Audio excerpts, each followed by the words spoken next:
This is the Djinn 25 from Quadmula, and I would highly recommend to check this out if you are in the market for a small, light, freestyle drone that will perform great in small spaces. First of all, I purchased this with my own money. I have not received any compensation. I have not received any products for free in this video. So this is my entirely honest review of the Quadmula Djinn 25.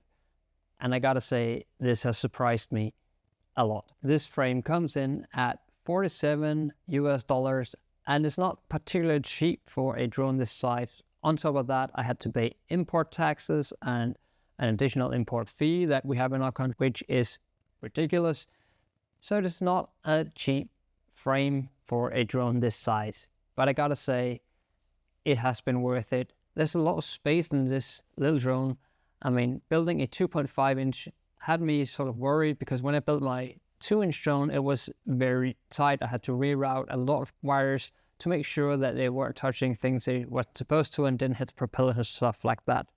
Now, the Djinn 25 were a completely different story. There's a lot of space. I didn't have any issues with any of the cables. Everything just fit nicely, and it was very easy to build. The components I chose, because I had some parts lying around. These are the Xing 1404 for 600 kV. I bought these about 2.5 years ago and used them on some smaller drones I had.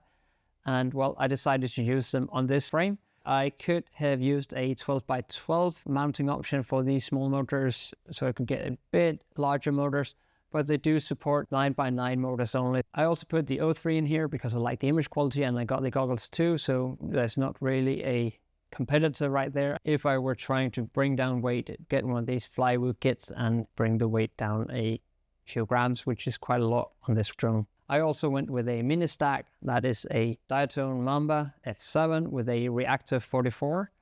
And my reasoning for that is that it got an MPU 6K, it got a 16 megabyte black box, and I could get it for €100 because it was on sale.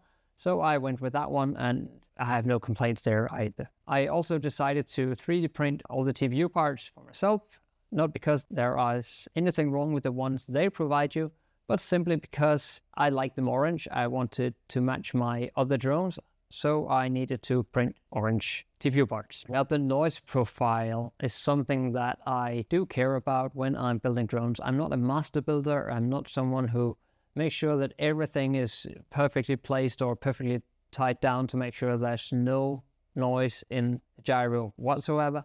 But as you can see here, even with my limited skills, I had no issue, and there's very minimal noise. Getting this to fly incredibly smooth was just super easy. I haven't had a drone with this little noise, and I don't know what to say. It's just been so easy to build, and the noise profile just backs it up, and it just flies absolutely great. I still went over the tuning process, and I will post my pit values here on screen for you to look at, but please don't just copy this. I am not responsible if you tune it this way and yours blows up a motor or something. Please, if you are thinking of tuning it, go through a tuning guide or get some help from a friend or someone who can tune the drone with you, or be sure to take it slow, slowly increasing things and make sure nothing blows up. The weight for this, as it is now, is 175 grams. I decided to use the 4S batteries I had lying around. Went with these 650 milliamp 4S batteries, and I can't complain. I want this to fly in smaller spaces, so I do require less power than maybe someone else. But for me,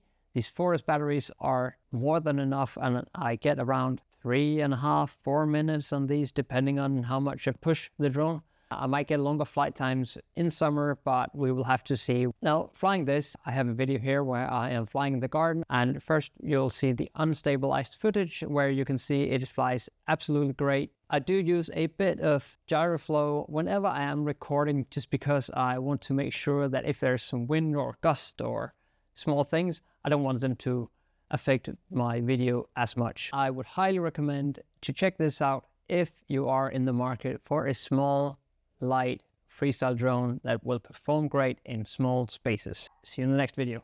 Bye.